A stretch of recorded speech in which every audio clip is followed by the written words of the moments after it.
Hello दोस्तों, नमस्कार। बात कर लेते हैं आज के दिन भर की सारी बड़ी खबरों की, जहां सबसे पहले आपको बताएंगे दोस्तों, जब पाकिस्तान की भारत के सामने नहीं चली एक भी, तो अपने ही बाल नोचने लगा पाकिस्तान। दोस्तों इस बार गजब की चल दी चाल, भारत के खिलाफ फैलाने लगा प्रोपेगेंडा। जी हां दोस्तों, आपको बताएंगे पाकिस्तान ने दावा किया कि उसने एक मछुआरे को पकड़ा है जो कि भारत के लिए जासूसी कर रहा था। जी हां दोस्तों, बताएंगे उस मछुआरे को लेकर भारत के लिए कितना बड़ा प्रोपेगेंडा फैलाया है दोस्तों पाकिस्तान ने दुनिया के सामने। इसके पीछे की क्या है वजह दोस्तों, आखिर करना क्या चाह रहा था पाकिस्तान जिसने सबको चौंका दिया। तो दोस्तों वहीं आपको बताएंगे सबसे बड़ी खबर, पाकिस्तानी नौसेना का नया नोटम भारत के नोटम से ओवरलैप। जी हां, क्या अरब सागर में होगा टकराव। दोस्तों सर क्रीक के पास हलचल मची तेज, बहुत बड़ी जानकारी। क्या पाकिस्तान भारत से जानबूझकर टकराना चाहता है? तो वहीं दोस्तों भारत को चाबहार पोर्ट पर मिली छूट तो चौकन्ना हो गया पाकिस्तान, देने लगा गीदड़ भव की। तो वहीं अमेरिका में मुद्दा बने प्रधानमंत्री नरेंद्र मोदी जी। न्यूयॉर्क मेयर चुनाव में डेमोक्रेट प्रत्याशी ममदानी ने किया प्रधानमंत्री नरेंद्र मोदी जी का कुछ इस तरीके से जिक्र की मच गई हलचल। वहीं आपको बताएंगे आखिर भारत को क्यों खाली करना पड़ा विदेश में अपना इकलौता सैन्य अड्डा। ताजिकिस्तान पर किसका प्रेशर था दोस्तों। तो वहीं बिहार इलेक्शन से जुड़ी एक से एक बेहतरीन खबर बताएंगे लगे हाथों। दोस्तों सबसे बड़ी जानकारी आपको बताएंगे कि एक बार फिर सोना लगाने जा रहा है लंबी छलांग, चीन ने दिया बहुत बड़ा झटका। दोस्तों आज एक से एक बेहतरीन खबर आपको बताने वाले हैं, बस आप वीडियो के लास्ट तक बने रहिएगा। और खबरों में आगे बढ़ने से पहले दोस्तों, अगर आप भी मानते हैं कि पाकिस्तान जो भारत के खिलाफ नए नए मंसूबे तैयार करता है, नए नए प्रोपेगेंडा फैलाने की कोशिश करता है और एक भी ये प्रोपेगेंडा कामयाब नहीं होने वाले, भारत हर एक को एक साथ विफल कर देगा, करता आया है और आगे भी करेगा, तो वीडियो को लाइक करके चैनल को सब्सक्राइब करके बेल आइकन दबा के कमेंट में जय हिंद अवश्य कह दीजिएगा दोस्तों। तो अब बात कर लेते हैं पहली सबसे बड़ी खबर की, जहां पाकिस्तान के सूचना मंत्री अताउल्लाह तरार ने शनिवार को दावा कर दिया कि देश के एक मछुआरे को भारत के लिए जासूसी करने के आरोप में गिरफ्तार किया गया है। एक प्रेस कॉन्फ्रेंस में तरार ने बताया कि इजाज मल्लाह नाम का ये मछुआरा खारे समुद्र यानी हाई सीज में मछली पकड़ता था। एक बार भारतीय कोस्ट गार्ड ने उसे पकड़ा और उसे फौजी यूनिफॉर्म, पाकिस्तानी करेंसी, सिगरेट, माचिस, लाइटर और सिम कार्ड जैसी चीजें जुटाने के लिए मजबूर किया। तरार ने कहा कि सितंबर में जब मल्लाह मछली पकड़ने गया था तब उसे भारतीय कोस्ट गार्ड ने पकड़ लिया। मंत्री के मुताबिक मल्लाह को बताया गया कि जासूसी करने पर उसे पैसा मिलेगा, लेकिन मना करने पर 2 से 3 साल की जेल हो जाएगी। उन्होंने कहा कि इस आम मछुआरे को आखिरकार रिहा कर दिया गया और इसे कुछ खास चीजें लाने का काम सौंप दिया गया। इनमें पाकिस्तान नेवी, पाकिस्तान आर्मी और सिंध रेंजर्स की यूनिफॉर्म भी शामिल थी। दोस्तों तरार ने आगे कहा कि जब मछुआरा इन चीजों को जुटाने की कोशिश करने लगा तब पाकिस्तान की खुफिया एजेंसियों ने उस पर नजर रखनी शुरू कर दी। सभी सामान लेकर वो भारत की तरफ जा रहा था, तभी बीच समंदर में पाकिस्तानी एजेंसियों ने उसे पकड़ लिया। तरार ने आरोप लगाया कि वो भारतीय खुफिया एजेंसी का एक बड़ा प्लान था जिसका मकसद पाकिस्तान के खिलाफ प्रोपेगेंडा वॉर छेड़ना था। प्रेस कॉन्फ्रेंस में मंत्री ने कथित बरामद सामान की तस्वीर भी दिखाई और मल्लाह का कबूलनामा वीडियो चलाया जिसमें वो कबूल करता भी नजर आ रहा है। लेकिन दोस्तों अगर हम आपको बताएं तो पाकिस्तान पूरे तरीके से प्रोपेगेंडा फैला रहा है, भारत के खिलाफ झूठी बातें फैला रहा है। दोस्तों अब आप कहेंगे ऐसे में पाकिस्तान को इससे क्या लाभ है, तो आपको बता दें दरअसल भारत के लिए जासूसी के आरोप में गिरफ्तार करने का दावा पाकिस्तान की विशिष्ट रणनीति का हिस्सा माना जाता है, जिसमें भारत पर बेबुनियाद आरोप लगाकर अंतर्राष्ट्रीय मंच पर भारत की छवि को धूमिल करने की कोशिश कर रहा है पाकिस्तान। इस तरह के जासूसी आरोपों का मकसद अक्सर घरेलू चुनौतियों और आर्थिक हालात से ध्यान भटकाना, भारत विरोधी माहौल बनाना या सीमा विवादों को भड़काना भी होता है। ऐसे मामले आमतौर पर भारत पाकिस्तान तनाव बढ़ाने, दोनों देशों के बीच विश्वास कम करने और पाकिस्तान की आंतरिक अस्थिरता पर पर्दा डालने के लिए उठाए जाते हैं। दोस्तों बार बार भारत पर जासूसी के झूठे आरोप लगाने से पाकिस्तान खुद को सुरक्षा मामलों में पीड़ित दर्शाना चाहता है, अपने आप को विक्टिम बताना चाहता है, विक्टिम कार्ड प्ले करना चाहता है, जिससे उसे अंतरराष्ट्रीय सहानुभूति मिल सके या पाकिस्तान में कट्टर राष्ट्रवाद को बढ़ावा मिले। दोस्तों इस घटना में मंत्री द्वारा दावा किया गया कि एजाज मल्लाह को भारत द्वारा पहले गिरफ्तार किया गया फिर जासूसी के लिए मजबूर किया गया। ऐसे दावों का मकसद भारतीय एजेंसियों को आक्रामक या अमानवीय साबित करना भी है दोस्तों। लगातार ऐसे समाचारों को प्रमुखता से प्रचारित करके पाकिस्तान भारत पाकिस्तान सीमा पर तनाव बढ़ाना चाहता है। ऐसे मामले अक्सर बिना समुचित सबूतों के सामने आते हैं, जिससे सवाल उठते हैं कि ये एक प्रोपेगेंडा ऑपरेशन है। दोस्तों, भारत को बदनाम करने के अलावा पाकिस्तान के सुरक्षा प्रतिष्ठानों को अपने देश में सक्रियता दिखाने का मौका मिलता है, जिससे वे जनता के भरोसे को बनाए रख सके। इस तरह कहा जा सकता है कि जासूसी के आरोप विशेष रूप से मछुआरे जैसे निर्दोष व्यक्तियों पर काफी हद तक राजनीतिक और कूटनीतिक साजिश के तहत गढ़े जाते हैं, जिससे पाकिस्तान को आंतरिक और बाहरी लाभ मिल सके। जी हाँ दोस्तों, क्या लगता है आपको, क्या पाकिस्तान के इस झूठे प्रोपेगेंडा को दुनिया समझ नहीं पा रही होगी? अगर आप भी मानते हैं कि पाकिस्तान ने ये झूठा आरोप लगाया है भारत पर, नया कोई प्रोपेगेंडा रचा है, भारत को बदनाम करने की कोशिश की है इंटरनेशनल लेवल पर, तो कमेंट जरूर कीजिएगा दोस्तों। लेकिन वीडियो को लाइक करना मत भूलिएगा अगर आप भी मानते हैं कि भारत को इसका जवाब देना चाहिए पाकिस्तान को एट एनी कॉस्ट, तो लाइक जरूर करिएगा वीडियो को दोस्तों। सामने लाइक का बटन है, तो वही आपको बता दे चौंका देने वाली सबसे बड़ी खबर।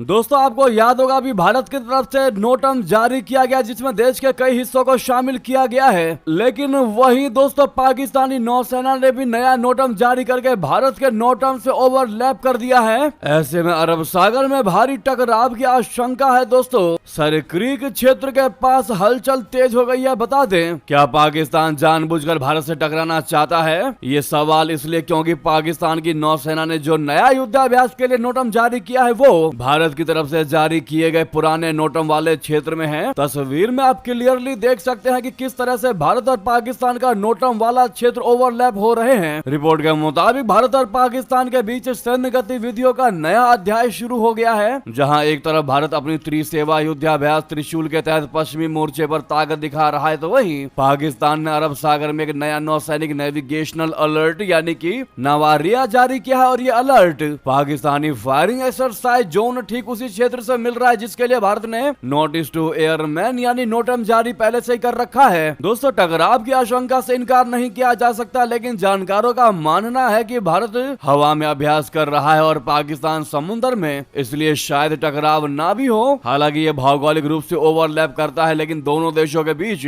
स्थापित सैन्य तकनीकी कोऑर्डिनेशन की वजह से किसी अप्रत्याशित टकराव की संभावना नहीं मानी जा रही। नोटम के मुताबिक पाकिस्तान का ये नौसैनिक अभ्यास 2 से 5 नवंबर तक चलेगा, जो भारत के त्रिशूल अभ्यास 30 अक्टूबर से 11 नवंबर से ही मेल खा रहा है। आपको बता दें कि सरक्रीक क्षेत्र, जो भारत और पाकिस्तान के बीच दशकों से विवादित समुद्री सीमा का हिस्सा रहा है, उसको लेकर तनाव उस वक्त बढ़ा जब भारत के रक्षा मंत्री राजनाथ सिंह जी ने पाकिस्तान को चेतावनी दी थी। उन्होंने कहा था कि किसी भी गुस्ताखी का जवाब खतरनाक होगा। जी हाँ, तो उधर आपको बता दें, चाबहार पोर्ट पर भारत को मिली छूट तो चौकन्ना हो गया भारत। भारत को देने लगा गीदड़ भभकी। दोस्तों, ईरान के चाबहार बंदरगाह पर अमेरिकी प्रतिबंधों से भारत को 6 महीने की छूट मिल चुकी है। इससे भारत के लिए अफगानिस्तान और आसपास पहुंचने में आसानी होगी। दूसरी ओर पाकिस्तान की फिक्र इस छूट ने बढ़ा दी है। अमेरिका की ओर से भारत को छूट देने के ऐलान के बाद इस पर पाकिस्तान का बयान सामने आया है। पाकिस्तान ने शुक्रवार को ईरान के चाबहार पोर्ट का इस्तेमाल बलूचिस्तान प्रांत में हिंसा फैलाने के लिए होने की संभावना पर चिंता जताई है। पाकिस्तान ने भारत को चाबहार पर अमेरिका से मिली छूट का इस्तेमाल अशांत बलूचिस्तान प्रांत में सीमा पार आतंकवाद को बढ़ावा न देने के लिए करने की गीदड़ भभकी दी है। चाबहार बंदरगाह पाकिस्तान से होकर अफगानिस्तान जाने वाला प्रमुख व्यापार मार्ग है। पाकिस्तान को लगता है कि इससे अफगानिस्तान सीमा के क्षेत्रों में भारत की पकड़ बढ़ जाएगी। दोस्तों, अमेरिका की ओर से छूट के ऐलान के बाद पाकिस्तान के विदेश कार्यालय के प्रवक्ता ने कहा कि इस्लामाबाद ने इस घटनाक्रम पर ध्यान दिया। उन्होंने कहा कि हम ऐसे किसी भी फैसले का स्वागत करते हैं जो ईरान में आर्थिक विकास और व्यवसाय की संभावनाओं में सुधार लाए। ये छूट देना वॉशिंगटन का संप्रभु निर्णय है, क्योंकि वो मूल रूप से प्रतिबंध लगाने वाला देश है। वहीं पाकिस्तानी विदेश मंत्रालय के प्रवक्ता ने बलूच लिबरेशन आर्मी बोले तो BLA का जिक्र करते हुए कहा कि हम भारत को आगाह करते हैं कि वो इस रास्ते यानी चाबहार के रास्ते का दुरुपयोग आतंकवाद और तोड़फोड़ को बढ़ावा देने के लिए ना करे। भारत ने अतीत में भी इस क्षेत्र से पाकिस्तान में सीमा पार आतंकवाद आतंकवाद को बढ़ावा दिया है उसे भविष्य में ऐसा करने से बचना चाहिए। जी हाँ दोस्तों, आपने देखा आतंकिस्तान भारत पर ही आतंकवाद बढ़ावा देने का गंभीर आरोप लगा रहा है। दोस्तों, पाकिस्तान लंबे समय से भारत और अफगानिस्तान पर बलूचिस्तान और अफगान सीमा से लगे अपने क्षेत्रों में हिंसा फैलाने का आरोप लगाता रहा है। हालांकि नई दिल्ली ने इस आरोप का सिरे से खंडन किया है। भारत और अफगानिस्तान की ओर से कई दफा ये साफ किया जा चुका है कि पाकिस्तान के किसी भी प्रांत में हिंसा में उनका कोई किरदार नहीं है। जी हाँ, इस पर आपकी क्या राय, आपका क्या जवाब होगा दोस्तों, जरूर कमेंट में लिखकर बताइएगा। वहीं पाकिस्तानी रक्षा मंत्री ख्वाजा आसिफ ने भारत को लेकर क्या कहा, बता दें। पाकिस्तान के साथ अफगानिस्तान के बिगड़ते रिश्तों के बीच ख्वाजा आसिफ ने भारत पर गंभीर आरोप लगाया। दोस्तों, उन्होंने कहा कि भारत चाहता है कि पाकिस्तान पूर्वी और पश्चिमी दोनों सीमा पर व्यस्त और उलझा रहे। उन्होंने देश की पश्चिमी सीमा पर अफगानिस्तान के साथ हालिया झड़पों और पूर्वी सीमा पर मई में भारत के साथ हुए ऑपरेशन सिंदूर के दौरान के संघर्ष का जिक्र किया। पाकिस्तानी रक्षा मंत्री ख्वाजा आसिफ पहले भी अफगानिस्तान पर भारत के प्रॉक्सी के रूप में काम करने का आरोप लगाते रहे हैं। तो वहीं दोस्तों, पाकिस्तानी फौजी चौकियां छोड़कर चले जाए नहीं तो जी हाँ, टीटीपी ने खैबर पख्तूनख्वा से जारी किया ट्रेनिंग का वीडियो, जनरल मुनीर को दे दी सीधी चेतावनी। दोस्तों, तहरीके तालिबान पाकिस्तान ने एक बार फिर पाकिस्तानी सेना को चेता दिया है। टीटीपी ने अपने सशस्त्र लड़ाकों की पाकिस्तान के खैबर पख्तूनख्वा यानी केपी प्रांत में चल रही ट्रेनिंग का वीडियो जारी कर दिया। इस वीडियो में टीटीपी लड़ाकों को लड़ाई के लिए व्यापक और कठोर प्रशिक्षण लेते दिखाया गया है। ट्रेनिंग के साथ साथ टीटीपी ने पाकिस्तानी सेना को खैबर पख्तूनख्वा से चले जाने की चेतावनी दी है। टीटीपी की ये चेतावनी पाकिस्तान सरकार और खास तौर से आर्मी चीफ आसिम मुनीर की चुनौती बढ़ा सकती है। दोस्तों, सोशल मीडिया पर शेयर की गई इस वीडियो में टीटीपी ने पाक आर्मी को स्पष्ट और कड़ी चेतावनी देते हुए कहा है कि सभी पाकिस्तानी सैनिक अपनी चौकियां छोड़ दे और केपी क्षेत्र से बाहर चले जाएं, और अगर पाकिस्तानी सेना इस क्षेत्र में अपनी पोस्ट नहीं छोड़ती है तो इन्हें इसके गंभीर नतीजे भुगतने पड़ेंगे और उनको हमलों का सामना करना पड़ सकता है। उसके बाद जो भी उनके साथ होगा उसकी जिम्मेदार जनरल मुनीर होंगे। ये तगड़ा दोस्तों चेतावनी दे दी है टीटीपी के लड़ाकों ने। वही यूनाइटेड नेशन में रोया कश्मीर का रोना पाकिस्तान, तो भारत ने पाकिस्तान को कर दिया बेनकाब, कह दिया पीओके में अत्याचार बंद करे पाकिस्तान। जी हाँ,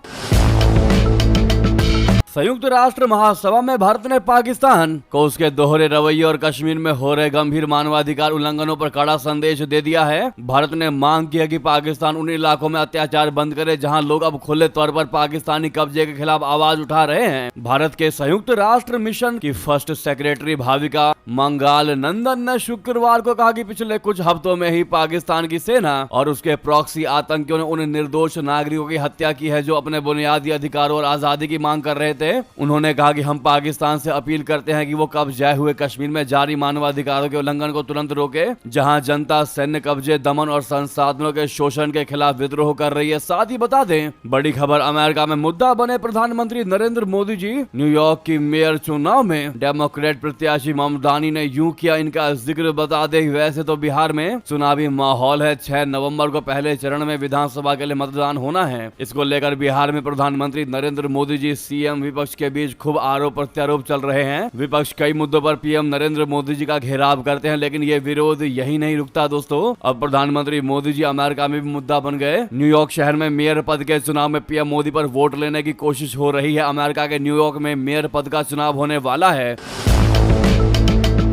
यहाँ डेमोक्रेट पार्टी के उम्मीदवार जो हराम ममदानी हैं, इन्होंने न्यूयॉर्क के गुरुद्वारे में सार्वजनिक रूप से बयान दिया कि वर्तमान मेयर की वजह से न्यूयॉर्क में बहुत महंगाई है, जबकि वर्तमान मेयर भारत के पीएम मोदी जी की सराहना में व्यस्त हैं। ममदानी ने अपने वोट बैंक को खुश करने के लिए प्रधानमंत्री मोदी जी को टारगेट करने की पूरी कोशिश की। दोस्तों, अमेरिका के न्यूयॉर्क में 4 नवम्बर को मेयर पद का चुनाव होने वाला है। इस चुनाव में डेमोक्रेटिक पार्टी की तरफ से जोहरान ममदानी, रिपब्लिकन पार्टी से कर्टिस स्लीवा और निर्दलीय प्रत्याशी के रूप में पूर्व गवर्नर एंड्रयू कुओमो भाग ले रहे हैं। वर्तमान में डेमोक्रेटिक पार्टी के एरिक एडम्स न्यूयॉर्क के मेयर है। जी हाँ दोस्तों, ये खबर बताने के पीछे हमारा मकसद यही है कि ये पहला मौका नहीं है जब ममदानी ने पीएम मोदी पर कोई बयान दिया हो। ममदानी पहले भी अपने चुनाव प्रचार में भारत के प्रधानमंत्री नरेंद्र मोदी जी पर तीखी प्रतिक्रिया व्यक्त कर चुके हैं, जिसका बड़े स्तर पर विरोध भी हुआ था। भारतीय अमेरिकी संगठनों ने ममदानी की बातों को विभाजनकारी बताया, साथ ही ममदानी की उम्मीदवारी का विरोध भी जताया। हालांकि अब तक भारतीय विदेश मंत्रालय ने इस मामले पर कोई प्रतिक्रिया प्रतिक्रिया नहीं दी है दोस्तों। लेकिन ये पहली बार नहीं है, ममतानी ने बहुत पहले भी अपने वोट बैंक को खुश करने के लिए प्रधानमंत्री नरेंद्र मोदी जी को टारगेट किया है, जैसा कि इस बार। और यही बात आपको बताने के लिए खबर हम बता रहे हैं कि कैसे भारत में विपक्ष तो पीएम मोदी जी की आलोचना करते ही करते हैं, अमेरिका तक में वोट बैंक को साधने के लिए पीएम मोदी जी का इस्तेमाल किया जा रहा है। दोस्तों, इस पर आपकी क्या राय है? अगर आप भी मानते हैं कि अमेरिका तक में कुछ लोगों की रोटी चला रहे हैं प्रधानमंत्री मोदी जी, उनके नाम का इस्तेमाल करके अपना घर चला रहे हैं, तो अपनी राय अवश्य दीजिएगा। अब देखना ये होगा इस पर विदेश मंत्रालय का क्या बयान निकलकर सामने आता है। दोस्तों, नेक्स्ट खबर की बात करते हैं, जहां पर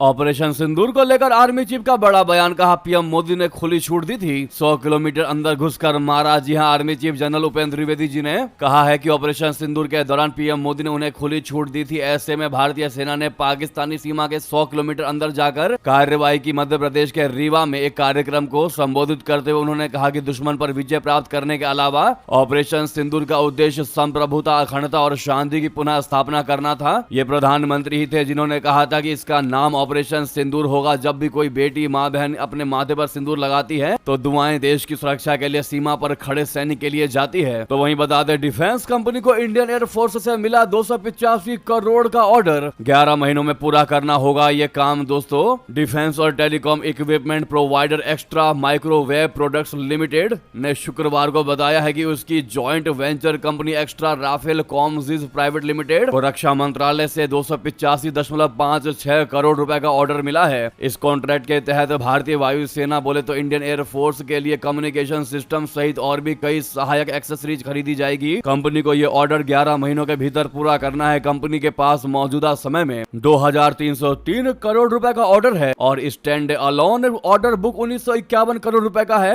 extra microwave defence related product बनाती है। इसका लगभग 45% रेवेन्यू रडार सिस्टम से जनरेट होता है। दुनिया भर में डिफेंस पर बढ़ते खर्च का फायदा भारत की डिफेंस कंपनियों को भी मिल रहा है। सरकारी के साथ साथ कई प्राइवेट डिफेंस कंपनियां भी मुनाफा कमा रही हैं। गोल्डमैन सैच्स ने अपनी रिपोर्ट में कहा है कि भारत भी डिफेंस पर खर्च कर रहा है। भले ही इन्वेस्टर सरकारी डिफेंस कंपनियों में अधिक दिलचस्पी ले रहे हों, लेकिन प्राइवेट डिफेंस कंपनियों में ग्रोथ की अच्छी संभावनाएं दिखाई दे रही है। दोस्तों, नेक्स्ट खबर बता दें,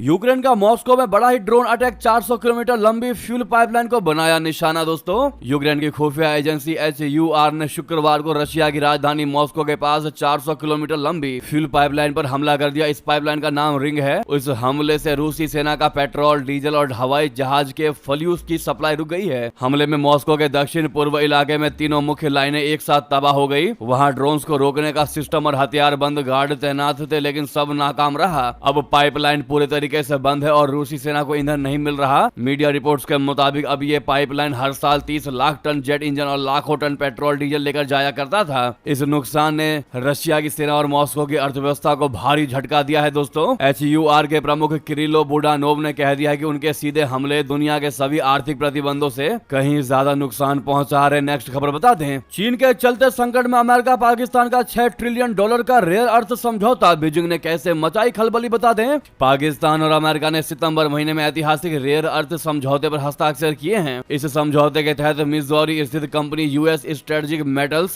पाकिस्तान में रेयर अर्थ और महत्वपूर्ण खनिजों की खोज और शोधन के लिए $500 मिलियन अमेरिकी डॉलर का निवेश करेगी। ये समझौता पाकिस्तान के करीब $6 ट्रिलियन अमेरिकी डॉलर के अप्रयुक्त भंडार के लिए है। ये खनिज खास तौर से अशांत बलूचिस्तान प्रांत से निकाले जाने। हालांकि चीन की चुनौती इस समझौते को मुश्किल में डाल सकती है। चीन का इस क्षेत्र में दबदबा और एकाधिकार इस पूरे समझौते के लिए सबसे बड़ी चुनौती है। दोस्तों, यूरेशियन टाइम्स के मुताबिक इस समझौते के बाद USSM को पाकिस्तान से भेजी गई रेयर अर्थ की पहली खेप मिल गई है। इसने पाकिस्तान में उत्साह पैदा कर दिया है। साथ ही आर्मी चीफ आसिम मुनीर की छवि को भी मजबूत किया है। कई पाकिस्तानी टिप्पणीकारों ने इसे पाकिस्तान की सभी आर्थिक समस्याओं का समाधान तक कह दिया है। साथ ही बता दें, आखिरकार भारत को क्यों खाली करना पड़ गया विदेश में अपना इकलौता सैन्य अड्डा? आखिरकार ताजिकिस्तान पर किसका प्रेशर था? आपको बता दें, बहुत बड़ी जानकारी। जब से केंद्र सरकार ने कंफर्म किया है कि भारत ने विदेश में अपना इकलौता सैन्य अड्डा खाली कर दिया है, विपक्ष जो है वो सरकार को घेर रहा है। रणनीतिक कूटनीति के लिहाज से कांग्रेस इसे झटका बता रही है। इस बेस की लोकेशन ताजिकिस्तान की राजधानी दुशांबे से करीब 10 किलोमीटर है। मैप अगर देखे तो समझ में आता है कि ये एनी एयर बेस एक तरफ अफगानिस्तान और पाकिस्तान के करीब है तो दूसरी तरफ चीन और रशिया है। वजह बताई गई कि ताजिकिस्तान ने लीज समझौते को आगे नहीं बढ़ाया, जिसके बाद भारत ने 2022 से इस बेस से अपने कर्मियों और सैन्य उपकरणों को वापस बुलाना शुरू कर दिया है। जिस एयरबेस को बनाने और संचालन में भारत 20 साल से मदद कर रहा था, उसे अचानक स्टॉप क्यों किया गया, ये बड़ा सवाल है। दोस्तों, आप कांग्रेसी प्रवक्ता जयराम रमेश का ये ट्वीट भी देख पा रहे होंगे, जिस पर सरकार पर निशाना साधते हुए इन्होंने लिखा कि संयोग से अइनी एक अद्भुत संग्रहालय के करीब है, जहां सबसे आकर्षक और प्रमुख कलाकृतियां में से एक निर्वाण बुद्ध की प्रतिमा मौजूद है। इसके बारे में माना जाता है कि वो 1500 साल से भी ज्यादा पुरानी है। अइनी एयरबेस के लिए नई दिल्ली ने साल 2002 से मदद शुरू की थी। इसने भारत को पाकिस्तान पर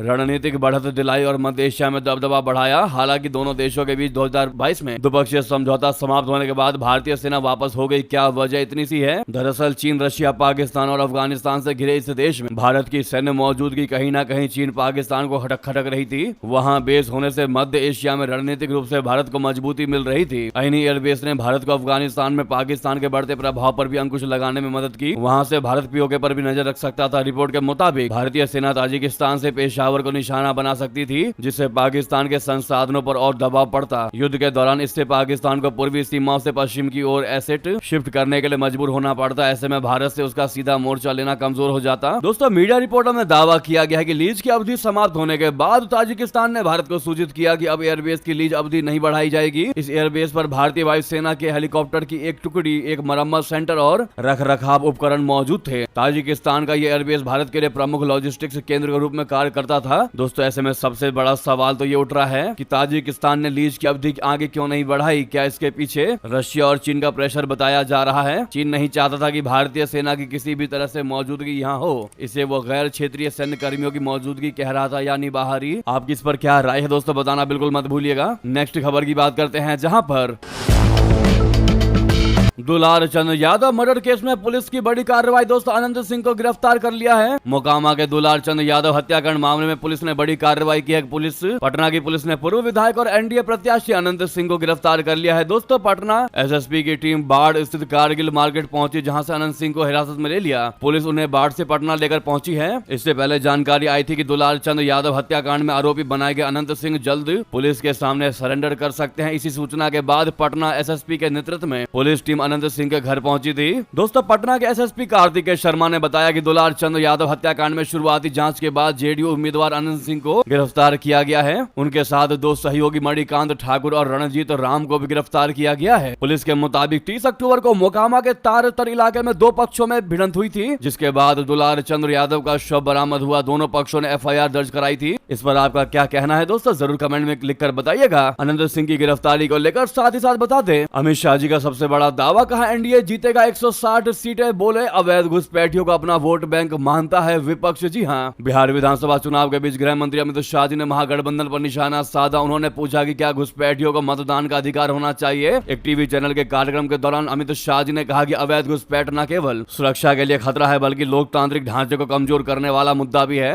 उनके इस बयान के बाद बिहार की चुनावी राजनीति में घुसपैठ और वोट बैंक की जंग फिर एक बार चर्चा में तेज हो गई है। दोस्तों, उन्होंने कहा कि बिहार में अब चर्चा अपराधों की नहीं, बल्कि पुल, सड़क और विकास परियोजनाओं की भी होती है। गृह मंत्री ने स्पष्ट कर दिया कि एनडीए चुनाव नीतीश कुमार के नेतृत्व में ही लड़ रहा है। मुख्यमंत्री का निर्णय चुनाव के बाद संवैधानिक प्रक्रिया के तहत होगा। उन्होंने दावा कर दिया कि एनडीए बिहार में 160 सीटें जीतेगा और जनता जंगल राज से बचना चाहती है।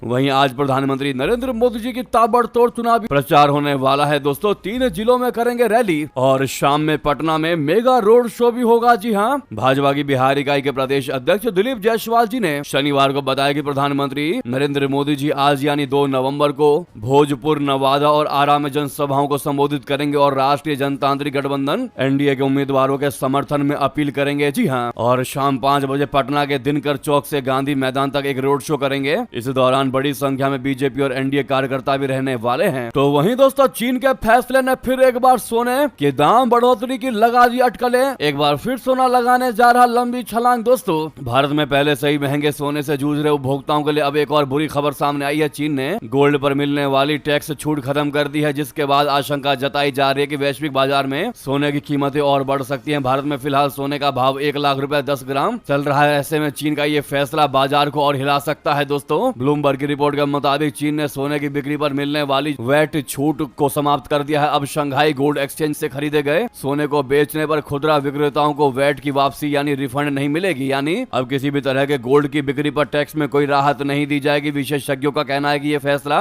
स्थानीय उपभोक्ताओं और वैश्विक सर्राफा बाजार दोनों के लिए बड़े झटके जैसा है। सवाल यह है कि चीन ने यह फैसला क्यों लिया। तो आपको बता दें, जब चीन की अर्थव्यवस्था सुस्त है तो सरकार राजस्व बढ़ाने के लिए नए रास्ते तलाश रही है। टैक्स छूट हटाने से सरकार की कमाई में इजाफा होगा, लेकिन उपभोक्ताओं की जेब पर बोझ बढ़ जाएगा। जी हाँ, यानी कि दोस्तों माना यह जा रहा है कि इस फैसले से सोने के दाम और हाई हो सकते हैं, सोने की कीमत और ज्यादा बढ़ सकते हैं। जी हाँ दोस्तों, इसी बीच ये थी की सारी बड़ी जानकारी। आपको खबर कैसी लगी बताना मत भूलिएगा। लगे हाथ तो वीडियो को लाइक करके इस चैनल को सब्सक्राइब करके बेल आइकन दबा के कमेंट में जय हिंद कह दीजिएगा। तो दोस्तों मिलते हैं अगली बड़ी खबर में। यहाँ तक बने रहने के लिए आप सभी का बहुत बहुत धन्यवाद। लेकिन दोस्तों जाते जाते आप सभी से रिक्वेस्ट है, जहां पर भी आपका ग्रुप हो व्हाट्सएप पर, फेसबुक पर, एक्स पर, शेयर अवश्य कर दीजिएगा इस वीडियो को। मिलता है अगली बड़ी खबर में। बहुत बहुत धन्यवाद, बहुत बहुत आभार। जय हिंद, जय भारत।